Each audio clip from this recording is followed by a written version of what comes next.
Morning, friends. It is May 5th, Cinco de Mayo, for those who wish to celebrate that. This is day 53 in our stay at home time together. Welcome to GSC Live Mornings. This morning, I'm having my cup of coffee from a mug celebrating Minnesota State Park's Lake Maria State Park by Monticello, Minnesota, just a little ways south of the Twin Cities. And on there is a picture of a morel mushroom, very popular this time of year. I'm thinking it's getting a little late for those, but however, I did see a picture yesterday of somebody on Facebook that said they found one. Um, I'm not a morel mushroom hunter, but I sure love to eat them. They're awesome. Lake Maria. I woke up this morning thinking about water. And I visited with a good friend who happens to farm my mother's farm in Nebraska. And it was a year ago that he was busy cleaning up after a flood. Had covered this one farm with over 2 feet of water in the month of March. Um, and this year, he's hoping for rain. It's so dry that their seeds are lying in dry ground. What a difference water makes. Water is a huge thing.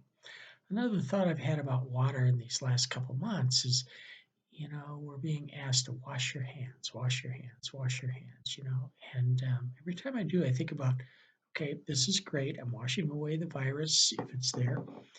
But what about the people around the world that don't have enough water to wash their hands or clean water to wash their hands?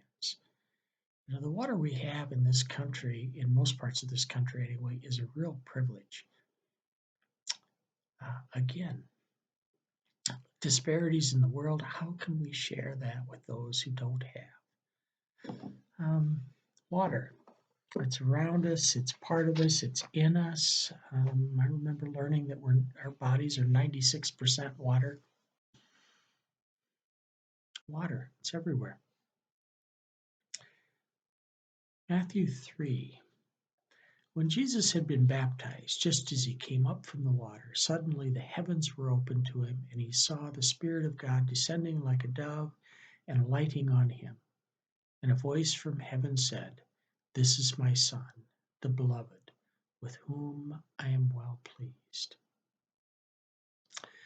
Water is a strange and wonderful thing.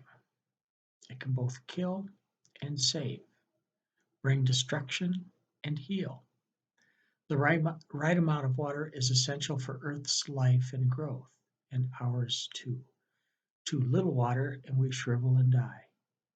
Too much, and we find ourselves overwhelmed.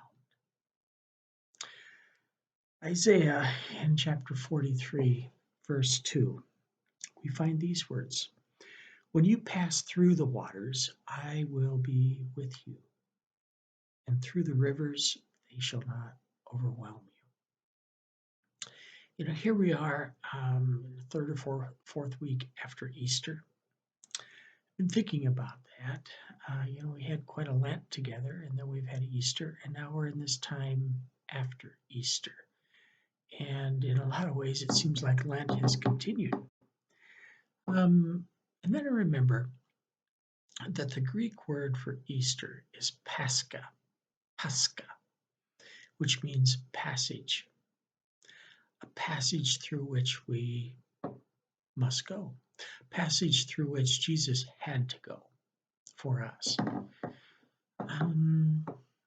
Easter has come and gone, the day, and now we're in the season of Easter, which I suggest to you is a continuing passage.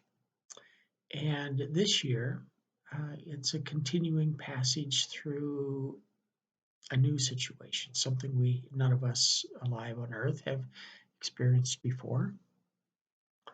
We're in the midst of this passage. There are so many unknowns. We search daily for new information to comfort us and give us hope. My hope that I wish to share with you is that in this passage, the waters will not overwhelm us because God is with us. In the midst of this passage, especially this passage. Blessings to you folks in this day. Another day in this passage through something someday will be revealed to us. Blessings to you. Have a great day. Cinco de Mayo.